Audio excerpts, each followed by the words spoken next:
Hello friends, myself Professor Nivya Mehta. I'm a qualified company secretary as well as an LLB and I'm pursuing with my PhD. Currently I'm working with Navkar Institute, a pioneer institute for CA, CS and US CPA.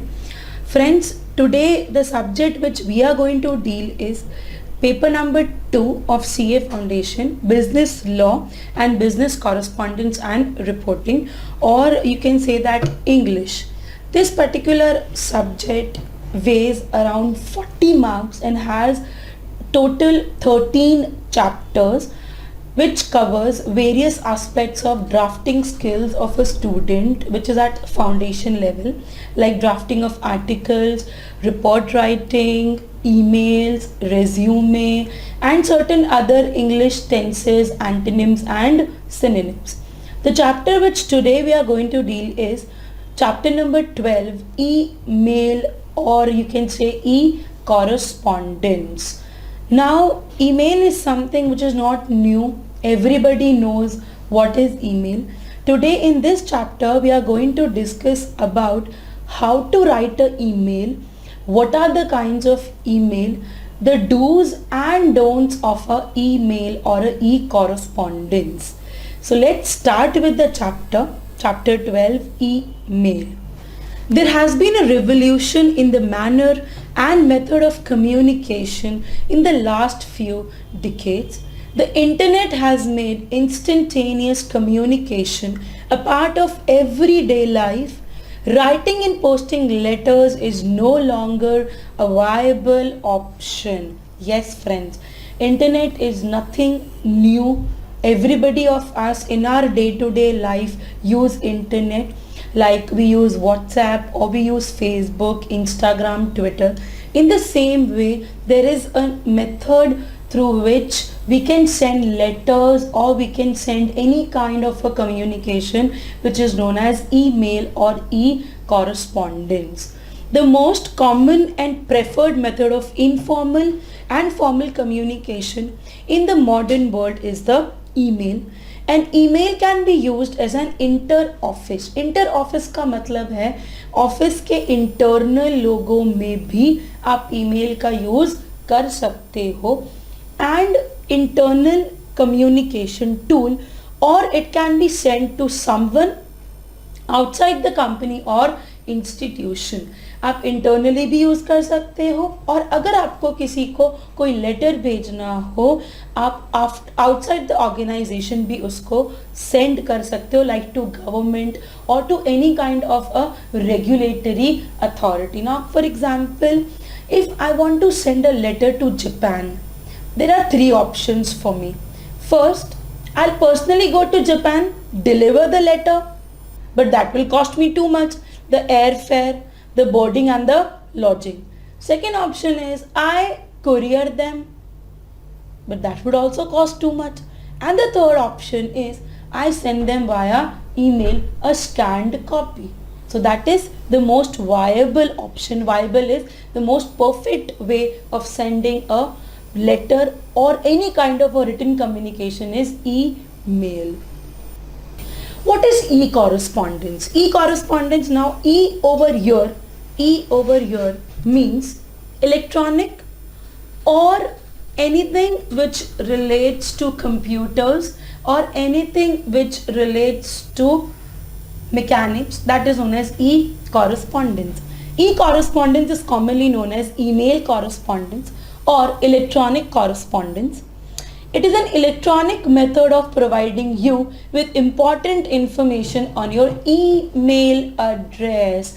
email address, जैसे हम सबके postal address होते हैं, postal address का meaning है हमारे घर का एड्रेस, वैसे ईमेल के अंदर जो एड्रेस होता है उसको हम बुलाते हैं email address, which is unique. Unique मतलब एक जन के पास में एक ही रहेगा, दो जन उसको शेयर नहीं कर सकते. It is something which is unique, like your Aadhaar number और like your passport number issued to only one person.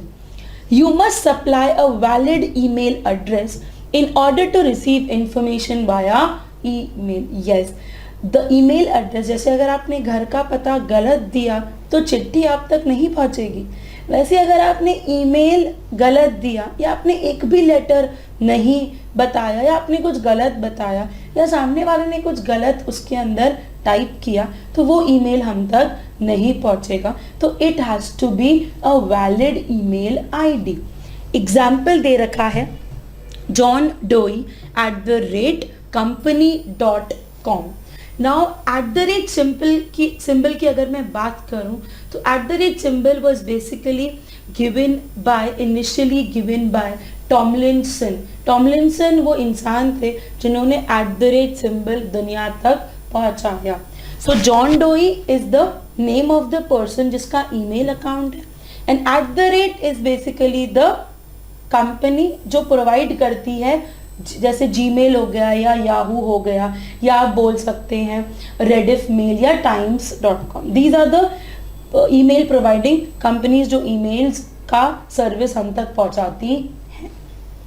Next is what are the various kinds of mails. कितने तरह के मेल्स आप भेज सकते हो. There are basically 3 kinds of emails जो आप सेंड कर सकते हो.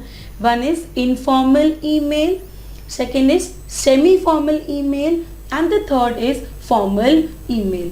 In the next slides we will discuss ki what is informal, what is semi-formal and what is formal, what is the basic difference between all of them and what, where and to whom these mails are basically written. Now the first kind is informal email.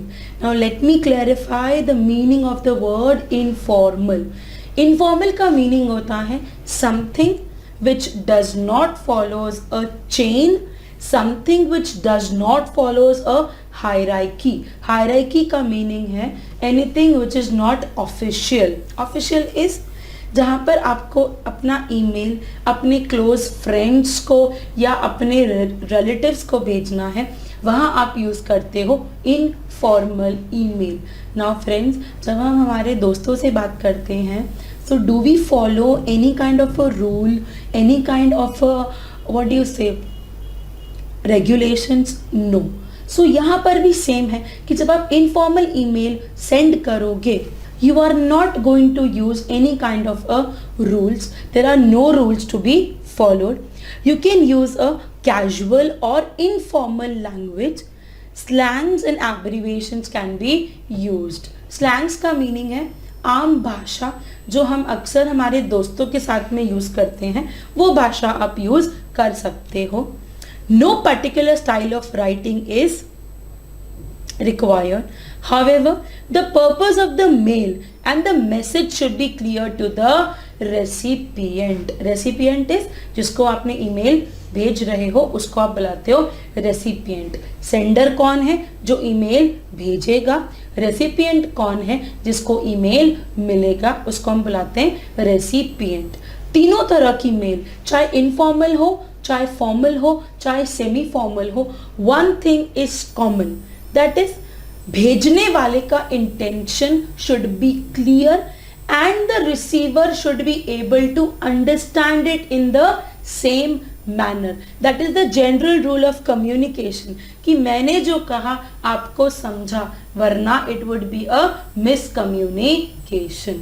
So all the emails, चाहे वो informal हो, चाहे वो semi formal हो, चाहे वो formal हो, one basic rule is the email should be clearly understood by the recipient.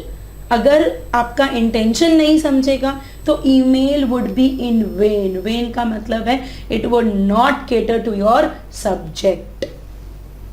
That is informal email. Next is semi-formal mails.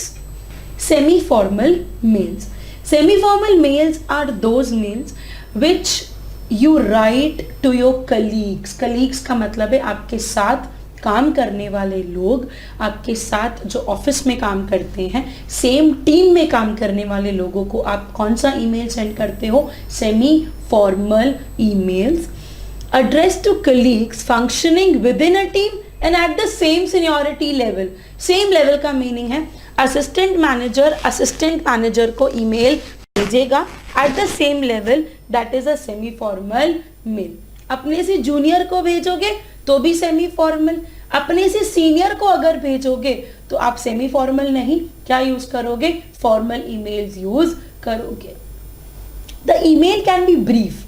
Brief is it has to be short. Nobody is going to read your email if it contains tandems of pages or if it is very bulky, because email is sent for quick work.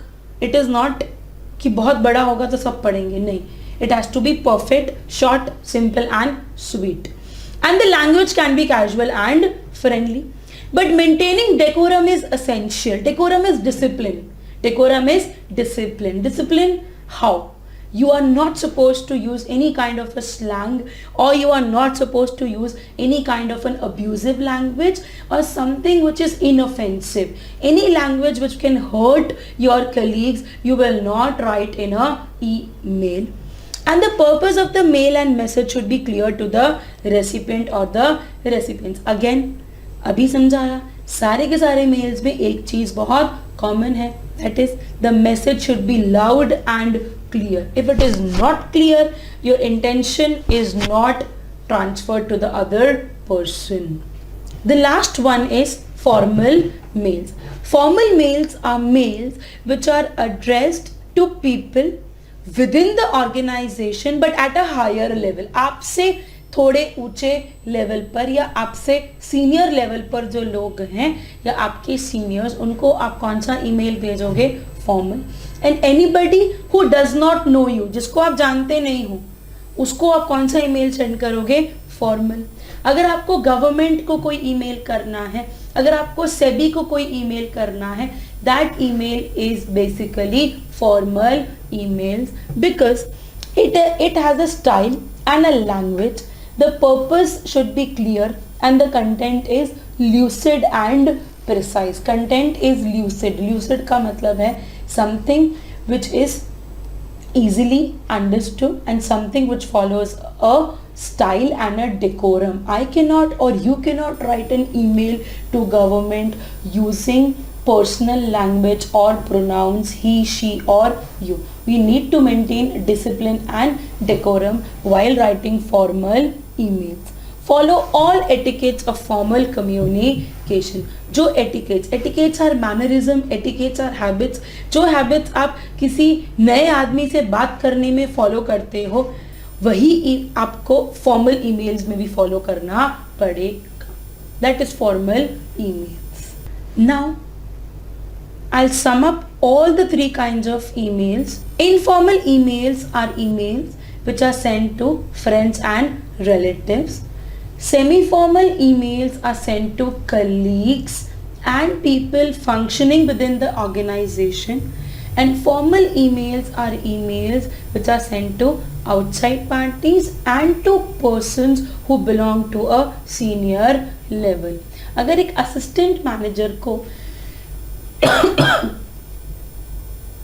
अगर एक assistant manager को email send करना है अपने manager को, manager is of course at a senior level, what kind of email he should prefer, he will prefer a formal mail.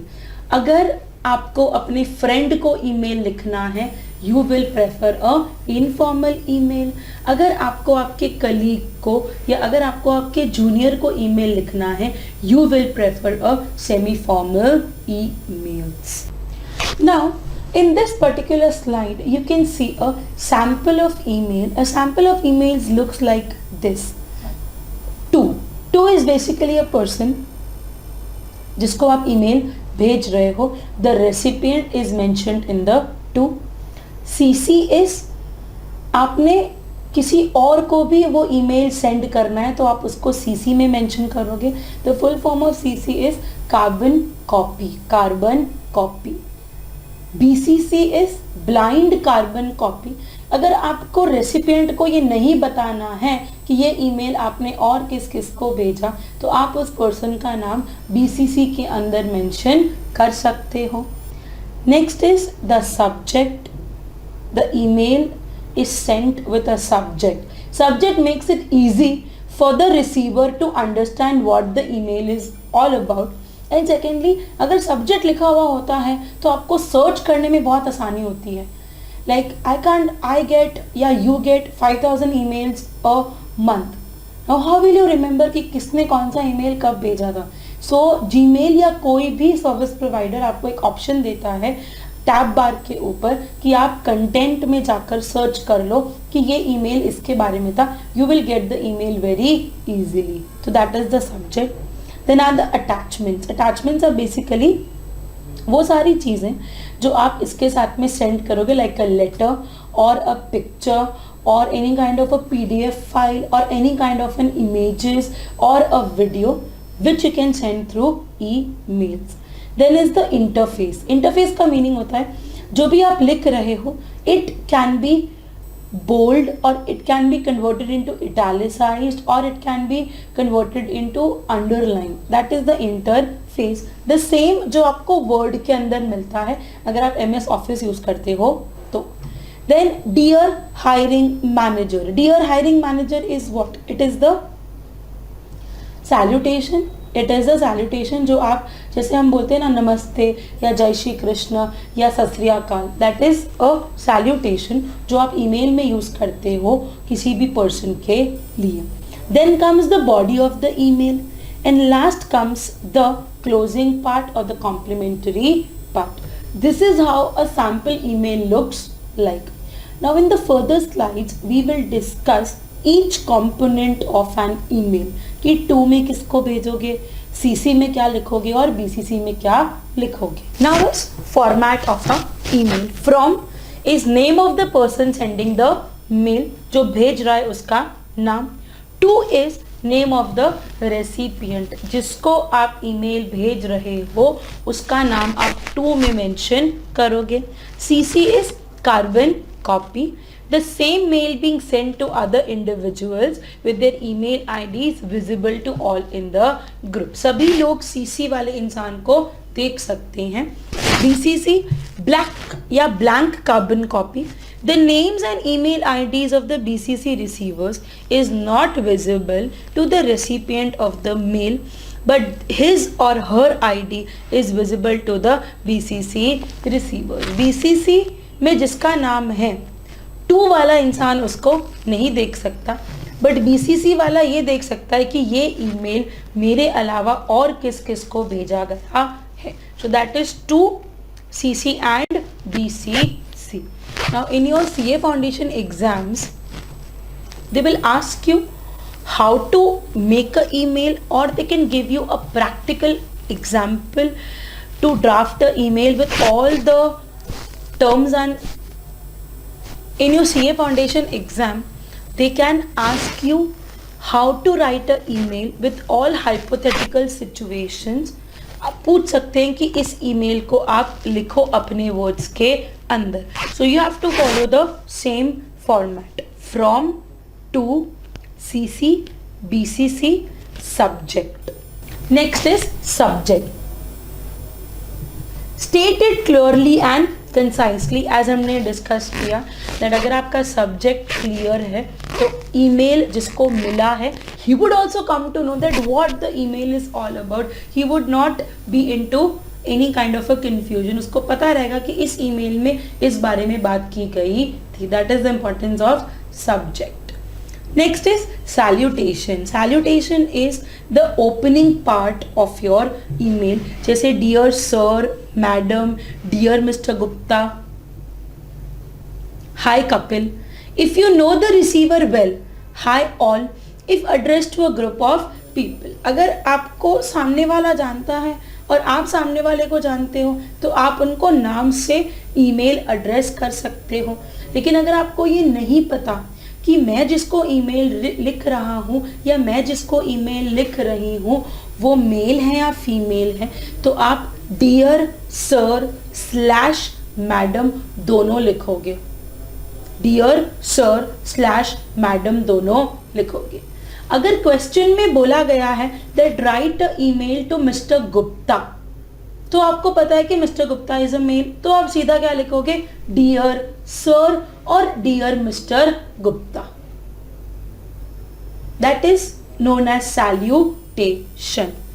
अगर एक email बहुत सारे लोगों को आपको एड्रेस करना है you can use hi all. Then is the main body.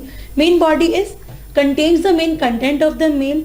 Opening paragraph should outline the main idea or reason for the mail. जो पहला पैराग्राफ आप लिखोगे उसमें आप ये स्पेसिफाई करोगे कि ये पर्टिकुलर ईमेल आपने क्यों लिखा है, what is the reason, what is the purpose of writing a email. Second paragraph में आप लिखोगे गिविंग रेलेवेंट डिटेल्स, जो भी आपकी फर्दर ईमेल के अंदर आपको लिखना है वो आप सेकेंड वाले पैराग्राफ में मेंशन करोगे. The closing part.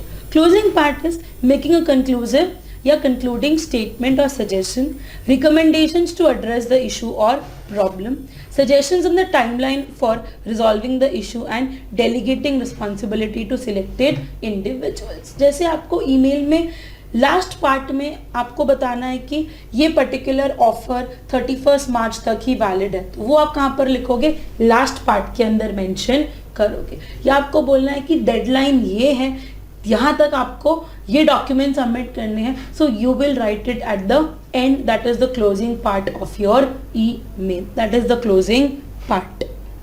Then attachments. Attachment जैसे अभी समझाया, attachments can be a list of documents जो आप आपके ईमेल के साथ में अटैच करके भेज सकते हो. It can be a letter, it can be a PDF, it can be a picture, it can be a JPEG, it can be anything which is acceptable by your service providing mail. हो सकता है कुछ images या कुछ बहुत बड़ी files हो जो शायद ईमेल के थ्रू ना जाएं, तो उसके लिए बहुत सारे दूसरे एप्लीकेशंस एंड सॉफ्टवेयर आते हैं जो आप यूज कर सकते हैं.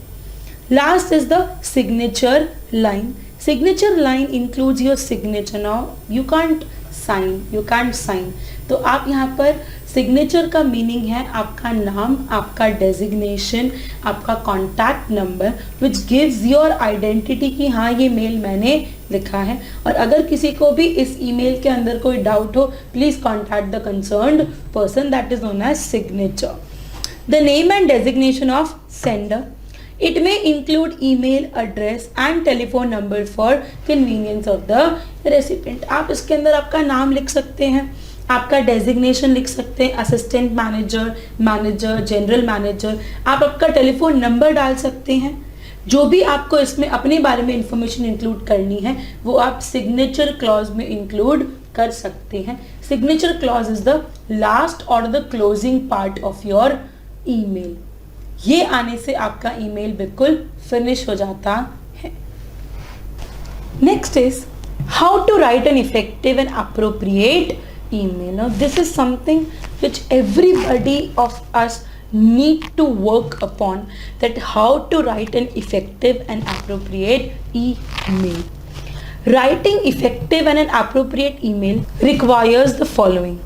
First, be clear about the purpose of writing the email. Time and again I am discussing the same thing with you people, that whatever you are writing in the email should be clear to the recipient.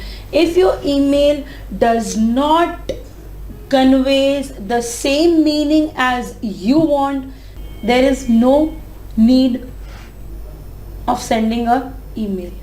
Second, make points about information that needs to be included in it. You need to include everything what you want to send in the email.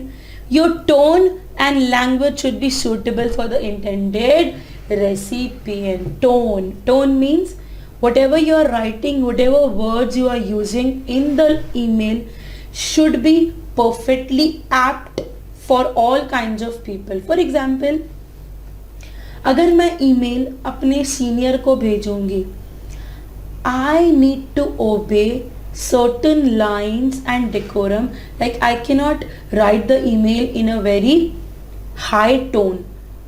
I need to be polite. I need to be polite at all times. I cannot order him. I cannot order him or ask him to do something. But if I'm sending the same mail to my junior, my tone would differ. I can order my junior. I can ask him to get this work done at the earlier. So that is your tone, the way of speaking. जैसे आप अपने बड़ों से जब बात करते हैं तो लहजा मेंटेन करते हो. जब आप अपने उम्र के लोगों से बात करते हो, ठीक है, आप उनसे किसी भी तरीके से बात कर लेते हो.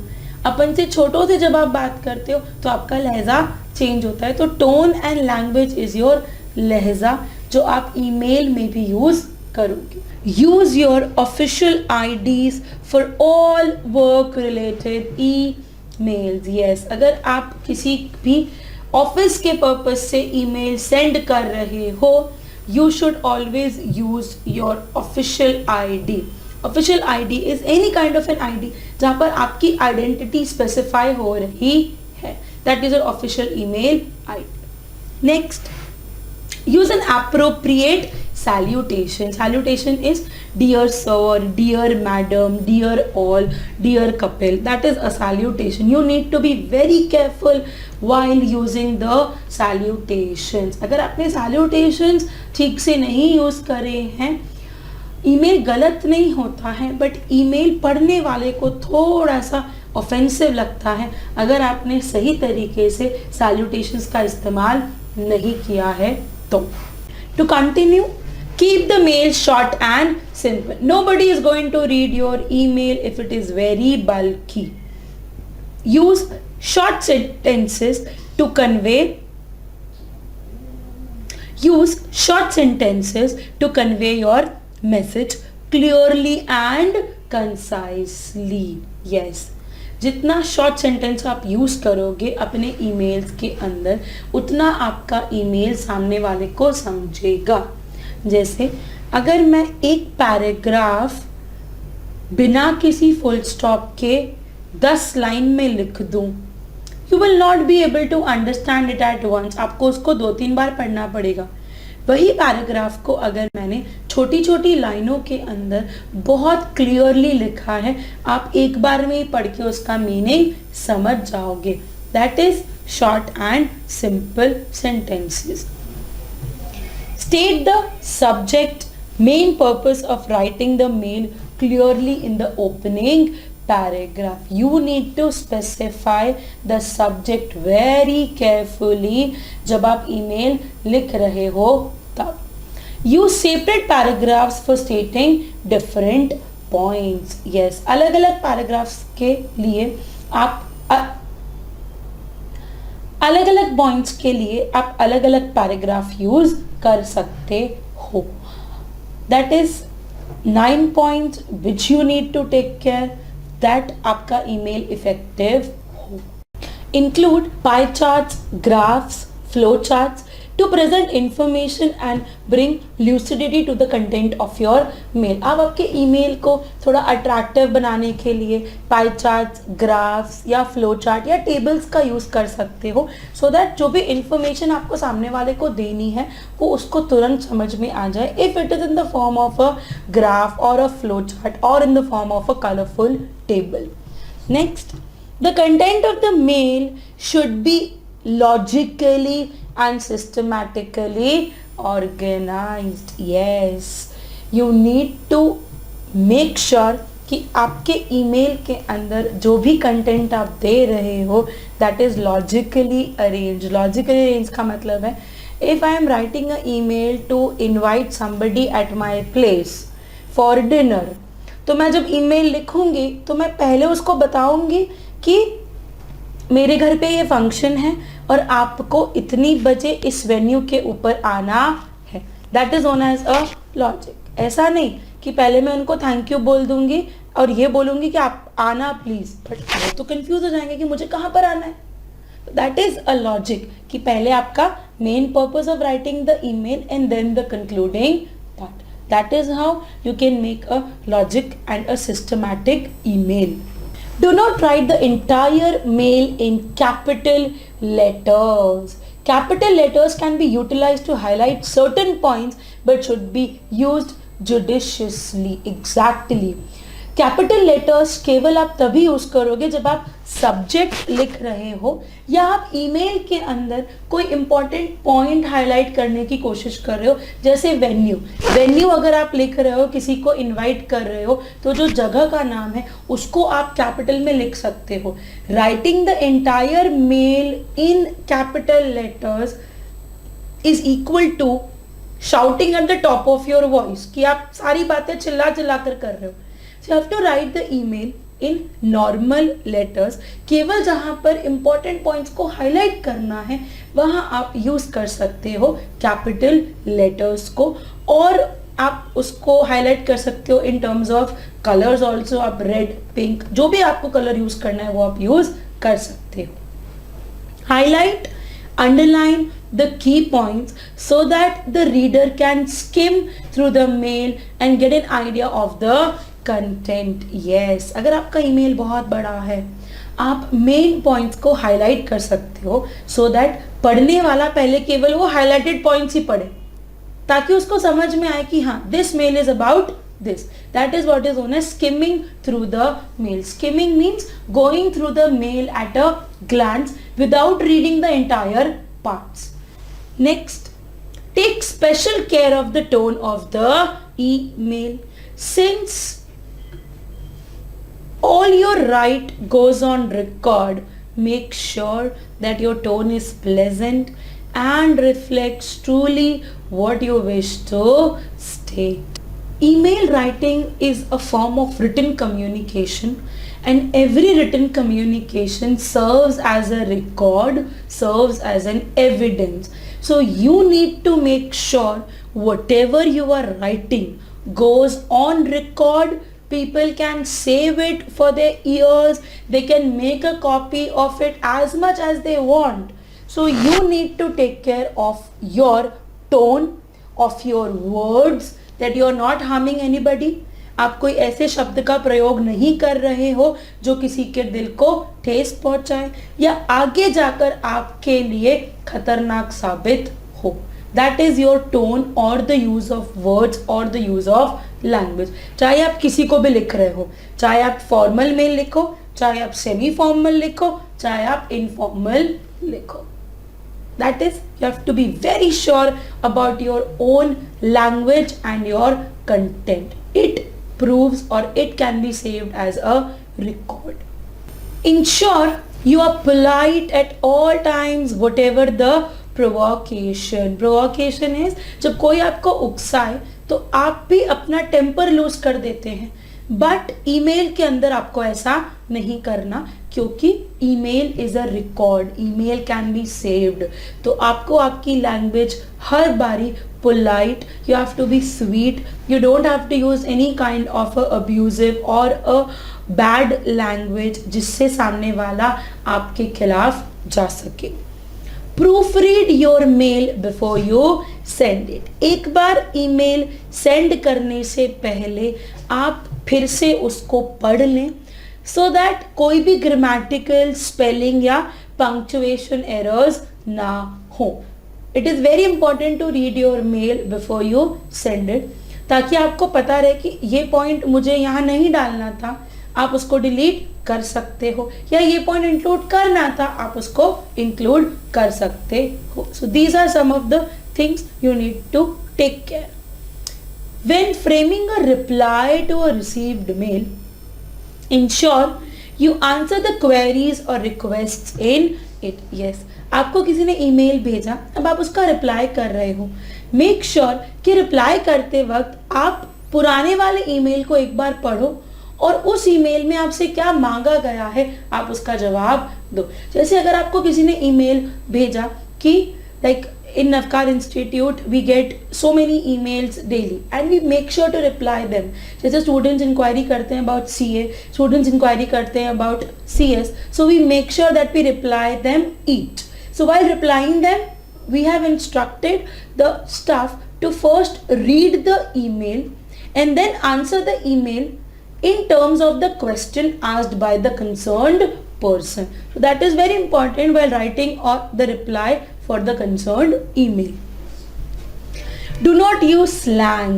Slangs are डेली लैंग्वेजेस जो आप यूज़ करते हो या ऐसे एब्रीविएशन जो आप एसएमएस के अंदर यूज़ करते हो. जैसे for example BFF, best friends for ever. I know you know but somebody else might not be knowing it. तो अगर मैंने उसको लिख कर भेजा तो उसको समझ में नहीं आएगा. So I need to use certain things जो जनरली और यूनिफॉर्मली यूज करते हैं लोग.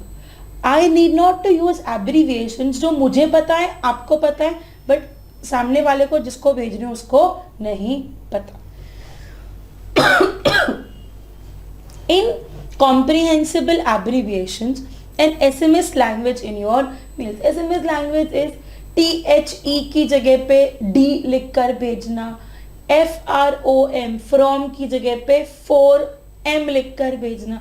These are SMS language which might not be understood by everybody and sitting at every place. So I need to use such a language which is generally acceptable by general public or audience. So I hope all these points are clear to you regarding how to write an effective email. See friends, effective email writing is not a rocket science. You just need to understand the format. The format starts with sending the email to the receiver, that is to. Then CC any other person जिसको आपको email भेजना है. Then BCC. Then comes the subject. Then comes the salutation. And then comes your major writing part. Lastly, you have to conclude the email with a signature or a thank you token, including your information like your name and your telephone number. There are no specific terms used in an email. There are no specific rules to be followed in an email apart from that the email should be understood, the email should be brief, the email should be short and simple. And the tone used should be perfect according to the recipient. That is the only things you need to take care while writing an email. This chapter would always be useful in your daily life, in your professional life. Once you become a chartered accountant, once you get the tag of a CA, तभी भी आपको यह chapter बहुत काम में आने वाला है, as it contains the basics of an email. Next is, when are emails effective way of communication? कि emails को आप कब कब यूज कर सकते हो, कौन कौन सी सिचुएशंस ऐसी हैं जब आप ईमेल यूज कर सकते हो. Emails are effective means of communication when first you need to send information to or contact a large group of people. जब आपको एक ही चीज बहुत सारे लोगों को बोलनी होती है तो you can't deal with them individually. The best way is send them a email and you can address them. The best and effective way of communication. इस पर्टिकुलर स्लाइड में आप डील करोगे कि ईमेल कब इफेक्टिव वे है communicate करने का. First is you need to send information to or contact a large group of people. जब आपको एक ही बात बहुत सारे लोगों को बोलनी होती है तो आप ईमेल का इस्तेमाल करते हो, because the content is same and you need not to amend it. आपको कुछ चेंज नहीं करना, तो आप एक ही ईमेल में उन सारे लोगों का नाम मेंशन कर देते हो, जैसे ICAI does. और एनी इंस्टीट्यूशन जिसमें बहुत सारे मेंबर्स होते हैं और सभी मेंबर्स को एक ही बात कहनी होती है तो इंस्टीट्यूट क्या करते हैं, डियर ऑल इज सभी लोगों को address, it becomes a general kind of a thing और वो ईमेल आपको सेंड करते हैं. Second, you wish to send someone an electronic bulky documents or detailed information about any project, course or product. आपको कोई पावर पॉइंट सेंड करना है या पीपीटी सेंड करनी है, आपको कोई इमेज सेंड करनी है और you don't have access to any other kind, the best way to send is email. Email के थ्रू आप कितने भी बड़े डॉक्यूमेंट्स हैं उनको सेंड कर सकते हैं. It also makes it easier to contact people who are otherwise not approachable due to distances, busy schedules and differing time zones. Yes friends, if I need to send an email to somebody who is in Australia, now there is always a differing zone. Differing time zone is मेरे यहाँ पर अगर 7 बजे है तो किसी और country में उस वक्त 7 नहीं बजे होंगे, उस वक्त रात होगी, लोग सो रहे होंगे. So in that case the best part is मैं उनको कॉल नहीं कर सकती, मैं उनको SMS नहीं कर सकती, तो अपनी बात कहने के लिए आई कैन यूज ईमेल. जब वो उठेंगे ईमेल ओपन करके my message would be delivered. If I want to send a letter to somebody in Japan, I will use the email option. Then कोई busy है, मुझे उनको कुछ कहना है, but I cannot call them, I cannot send a SMS to them. I will definitely send a email. जब वो free होंगे अपना email check कर लेंगे, my message would be delivered. So these are the points कि कब आपका email effective हो सकता. You require daily communication on varied matters in an organization. अगर किसी एक कंपनी में मैनेजिंग डायरेक्टर को मीटिंग बुलानी है सारे के सारे स्टाफ की, he is not going to SMS them, he is not going to call them, he will just shoot one email and ask them to attend the meeting. That's the most simplest way anyone can use. Next point, you need a written record of the communication. It is imperative that important emails are saved for references to what someone said in an earlier message to provide proof. Yes, emails act as a proof. So it is very important कि अगर आपको कोई बहुत important चीज़ों के बारे में किसी को inform करना है, आप उस चीज़ को email के through send करो. For example, prove that you have sent the jeans consignment and have received a confirmation of the same, or review the content of an important meeting deadline or memo. अगर मैं verbally आपको कुछ बोलूँगी, you will remember it or you may not remember it. But if I have put those words in email in black and white, आपको याद नहीं भी रहेगा तो भी याद कराने के लिए I have the proof that I had sent you an email. Now you cannot say no कि I did not received it या I don't remember it. So that is the beauty of email कि आप उसको याद रखो ना रखो, email को आप ज़रूर याद रहते हो. That is known as email's written record. I hope all these points are clear to you. Let's move to question number 5. When are emails inappropriate means of communication? Last slide में हमने समझा था कि emails कब appropriate है. इस slide में हम समझेंगे when are emails not appropriate or not suitable. Emails are inappropriate means of communication when, first, if the issue is complicated and involves repeated lengthy discussions, it is better to arrange a meeting with the concerned person or party. For example, दो लोगों का dispute, अगर दो लोगों के बीच में झगड़ा हुआ है, it is better to let both the parties come, sit, talk and then finish off the matter rather than उस मैटर को ईमेल के ऊपर डिस्कस कर. तो जो बहुत बड़ा डिस्कशन है या बहुत सारी आपको बातें करनी है, email is not a good option. It is always better to square off through face to face. Second point, the information is confidential and of sensitive nature. Your mail can be forwarded to others without your knowledge. Yes, अगर आपकी email के ऊपर कोई confidential बातें आती है, जैसे for example आपके बैंक अकाउंट का पासवर्ड हो गया, आपके नेट बैंकिंग का पासवर्ड, आपके ATM का पासवर्ड, हो सकता है कोई और आपका ईमेल हैक करके वो ईमेल ले ले और उसका मिसयूज कर. सो ऑल दीज थिंग्स या सेंसिटिव मैटर या कॉन्फिडेंशियल मैटर ईमेल्स के थ्रू डिस्कस नहीं किए जाते. Email is always useful for a general discussion if it is forwarded to so many people, या फिर अगर आपको organizational hierarchy में रह के कोई conversation करनी है, email can be preferred. If you like this video, share it with your friends.